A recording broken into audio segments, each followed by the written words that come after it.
Balik lagi nih sama Dini di acara Cinta Curhatan Indah tentang agama by Ummahatul Firdaus. Nah teman-teman, hari ini kita bakal ngelanjutin bahasan kemarin. Teman-teman udah lihat kan tentang kemarin, yaitu tentang life crisis, yaitu untuk mengetahui visi misi kita sebagai umat Islam. Nah hari ini kita bakal bahas lagi hal itu karena kemarin tuh kayaknya belum puas loh kita untuk mengkorek-korek ilmu tentang visi misi umat muslim. Nah hari ini juga kita akan bahas bareng tentunya bersama Ustadz Indah Anbia. Assalamualaikum Ustadz. Waalaikumsalam warahmatullahi wabarakatuh. Gimana Ustadz, sehat? Alhamdulillah. Teman-teman, kita juga hari ini dikasih kopi Mirai yang kemarin kasih juga. Ini enak banget. Nah Ustadz dicoba dulu mangga. Kayaknya juga Ustadz udah coba nih. Nih, ini enak banget. Bismillahirrahmanirrahim. Ini emang, kesukaan saya nih kopi susu. Anak muda, biasa kopi susu. Nah Ustadz, kita lanjutin lagi nih. Lanjutin tentang kajian kemarin. Kalau misalnya kemarin itu kan tentang visi misi, sekarang ini ada pertanyaan lagi Ustadz. Kemarin kan ada beberapa orang yang udah punya target-target. Tapi gimana nih anak muda yang suka kayak gini? Entar kamu gimana? Ya udahlah jalanin aja, gimana air kayak air mengalir. Nah, itu menurut pandangan Islam itu seperti apa ya Ustadz? Ya. Baik, bismillahirrahmanirrahim. Alhamdulillahirabbil alamin wassalatu wassalamu ala asrafil anbiya'i wal mursalin wa ala alihi wa ashabihi wa man tabi'ahu bi ihsanin ila yaumiddin. Tiada henti-hentinya kita senantiasa mengucapkan rasa syukur kepada Allah Subhanahu wa taala. Mudah-mudahan Allah masih memberikan keimanan kepada kita, semangat untuk senantiasa melaksanakan amal soleh, semangat untuk melaksanakan ibadah kepada Allah Subhanahu wa taala. Nah, memang sebagian kawan mungkin ya, ada kawan-kawan kita yang berpikir kumaha takdir we gitu. Ya. Jadi gimana nanti saja. Ya, tadi seperti air yang mengalir gitu. Kamu mau jadi apa? Kumaha engke we. Ya. Nanti mau bagaimana? Kumaha engke we kan gitu ya. Nah, ada juga orang-orang yang seperti itu. Nah, bagaimana sih pandangan Islam gitu ya terkait dengan cara pandang orang-orang yang berpikir begitu ya. Minimal ada 2 ayat dalam Al-Quran. Di dalam surat Al-Hasyr, Allah Subhanahu wa taala ya, surat Al-Hasyr ayat 18. Allah Subhanahu wa taala mengingatkan kepada kita, a'udzubillahi minasyaitonirrajim, ya ayyuhalladzina amanu taqullaha wal tanzur nafsum ma qaddamat lighad. Nah, itu. Ya, jadi di dalam surat Al-Hasyr ayat 18 ini Allah Subhanahu wa taala mengingatkan kepada kita, wahai orang-orang yang beriman, bertakwalah kamu kepada Allah, wal tanzur nafsum ma qaddamat lighad. Dan hendaklah setiap jiwa dia memikirkan apa yang akan dia lakukan esok hari. Artinya bahwa Islam ini bukan agamanya gimana Allah saja. Tidak begitu juga, tetap ada usaha yang mesti kita lakukan. Makanya Allah mengingatkan, coba kamu perhatikan apa yang akan kamu lakukan esok hari. Artinya apa? Islam ini memerintahkan kita supaya apa? Kita pun harus punya planning, harus punya perencanaan. Ya, punya perencanaan. Misalkan besok nih kita mau ngapain? Dari kita bangun tidur sampai kita tidur lagi kita ngapain? Dibikin planningnya. Ya, gitu. Toh ternyata besok tidak sesuai dengan apa yang sudah kita rencanakan, itulah takdir Allah. Ya, jadi sudah tetap kita persiap.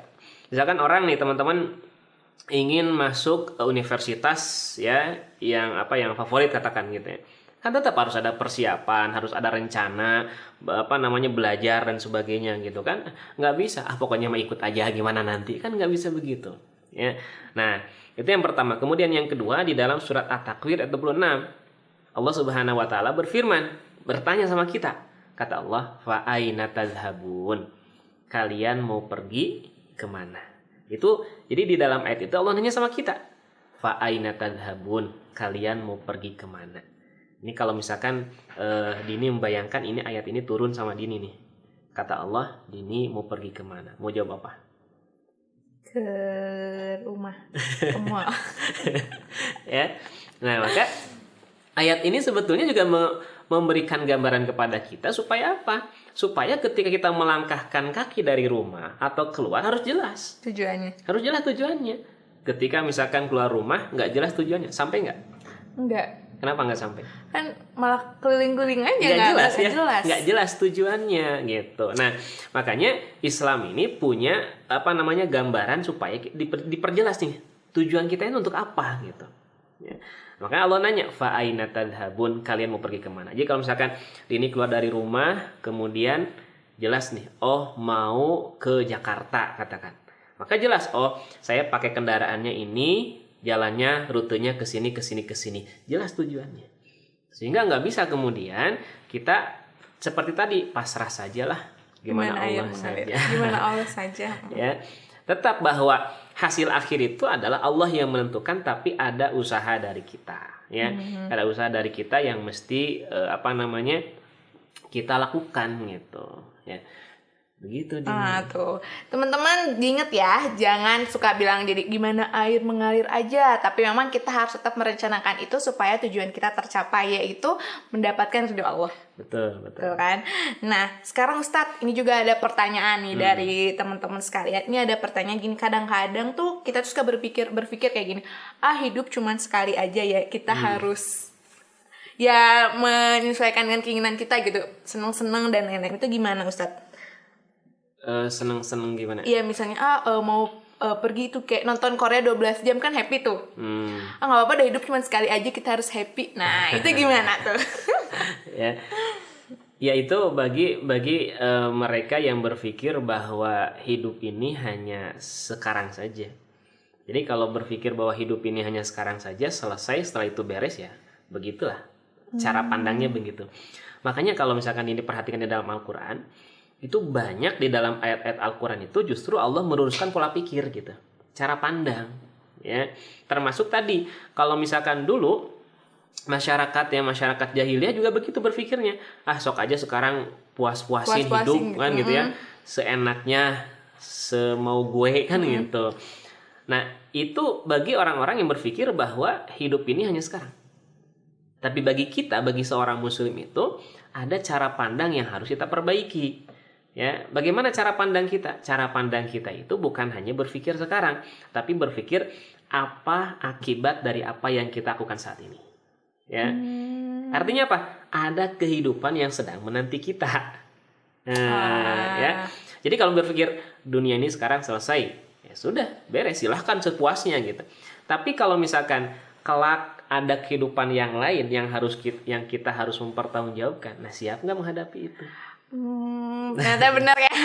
Memang hidup cuma sekali di dunia, tapi ternyata ada kehidupan yang lain. Nah itu tuh teman-teman harus diingat. Jangan diingatnya itu aja hidup sekali di dunia, tapi ternyata memang ada hidup selanjutnya ya Ustadz. Nah terus apa yang harus kita persiapkan Ustadz supaya di dunia selanjutnya atau di kehidupan selanjutnya kita juga dalam keadaan lurus, baik, dan ya nggak yang nggak masuk neraka, nauzubillah min dzalik atau gimana gitu Ustadz. Ya sekarang gini, Dini kalau lebaran suka mudik nggak? Iya. Mudik kemana? Ke Garut. Garut. Deket ya. Deket ya.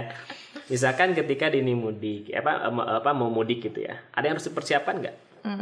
Ada. Pasti banyak ya. Banyak. Iya, apalagi kalau misalkan orang yang merantau nih, ya, orang Sumatera merantau ke Bandung. Nah, ketika mau mudik pasti itu persiapan udah setahun sebelumnya itu.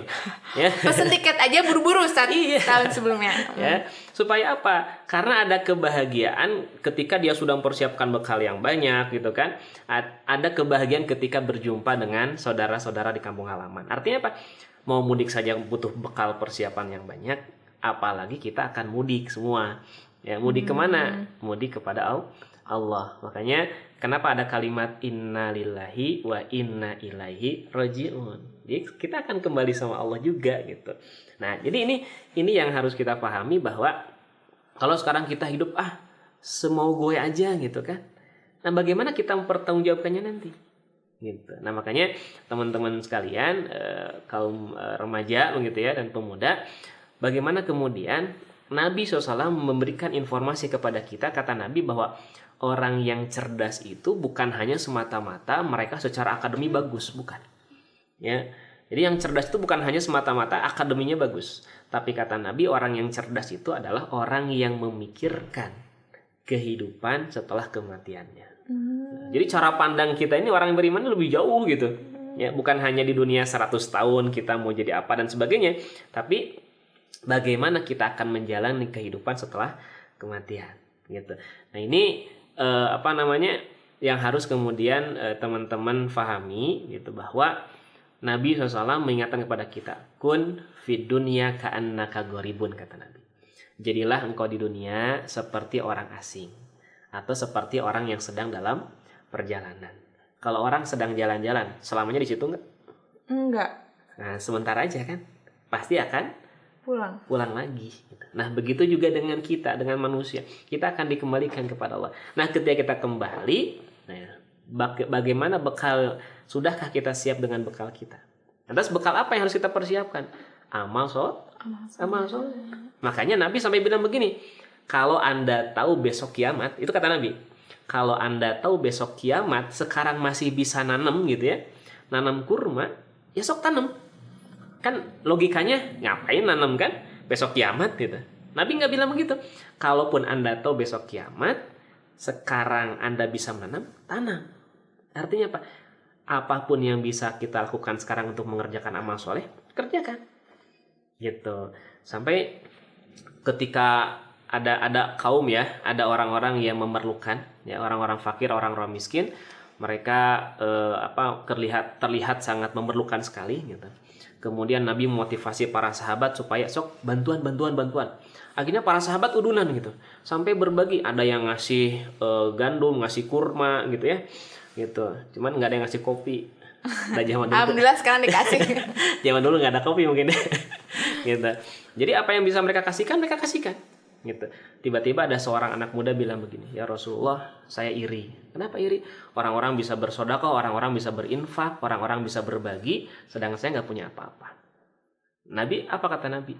Coba kamu pulang lagi ke rumah kamu, cari sesuatu yang bisa kamu kasihkan. Akhirnya anak muda ini pulang lagi ke rumahnya, dia cari-cari di rumahnya, kemudian dia menemukan beberapa butir kurma. Dibawa ada 3 butir kurma, dia datang kepada Rasulullah SAW. Ya Rasulullah, demi Allah saya nggak punya apa-apa kecuali hanya 3 butir kurma ini. Tapi saya akan kasihkan buat saudara saya yang memerlukan.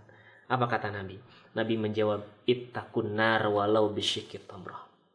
Engkau terjaga dirimu dari siksa api neraka walaupun engkau hanya bersedekah dengan sebutir kurma. Artinya apa? Bekal apa yang bisa kita lakukan? Sok aja amal soleh. Kalau sekarang bisa berinfak, infak. Kalau sekarang bisa ngaji Quran, sok ngaji gitu. Ya.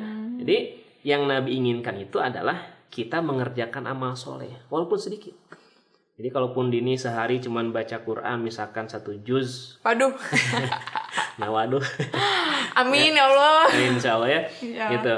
Nah, kalaupun misalkan sehari hanya 1 halaman atau beberapa ayat, nggak apa-apa. Lanjutkan itu. Kerjakan amal soleh. Yang terpenting adalah kita mengerjakan amal soleh. Gitu. Kecil-kecil jadi gunung kali ya Ustaz. Oh iya, ya. Di hadapan Allah nggak ada amalan yang kecil. Jadi amalan kecil pun di hadapan Allah bisa jadi itu jadi amalan yang besar. Kayak tadi kan, dia hanya sedekah dengan 1 butir kurma. Tapi kata Nabi, itulah yang menyelamatkan dia dari siksa api neraka. Ya, gitu. Apalagi kalau sedekahnya 1 buah mobil. Wah, lebih gede lagi. 1 buah mobil, 1 buah rumah semuanya. Masya Allah. Nah, teman-teman tuh, kita udah dengerin banget nih. Pertama, ternyata hidup jangan kayak mengalir aja, tapi tetap kita harus mempunyai planning untuk sampai tujuan kita mencapai ridho Allah. Karena kalau tanpa planning kita kesasar ya Ustadz. Betul. Gak nyampe ke tujuan kita. Itu yang pertama. Dan yang kedua, yuk kita sama-sama mempersiapkan diri untuk menghadapi kehidupan selanjutnya. Karena memang kita tidak hidup di sini aja. Kita bakal hidup nanti di apa ya sebutnya Ustaz? Kehidupan akhirat. Kehidupan akhirat gitu teman-teman. Nah, ngapain aja? Tadi udah dengar kan? Apapun yang penting kita beramal soleh. Apapun yang penting niat kita untuk Allah. Benar ya Ustaz? Apapun yang penting kita ini mengharapkan ridho Allah. Insya Allah sekecil apapun di mata Allah belum tentu itu kecil.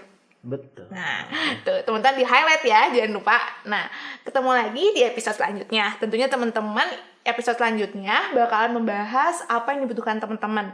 Dan kalau misalnya teman-teman punya saran atau punya pertanyaan atau pengen nanya, bisa banget teman-teman buat komen di bawah. Tinggal diketik aja. Ini nggak disuruh bayar, nggak disuruh apa. Tinggal ketik aja apa-apa. Nah, jangan lupa juga buat di like dan juga di subscribe. Juga di share ke teman-teman lain. Karena kali aja itu bermanfaat buat teman-teman lainnya. Dan jadi pahala juga ya Ustadz? Insya Allah. Insya Allah. Nah, ketemu lagi di episode selanjutnya ya. Wassalamualaikum warahmatullahi wabarakatuh.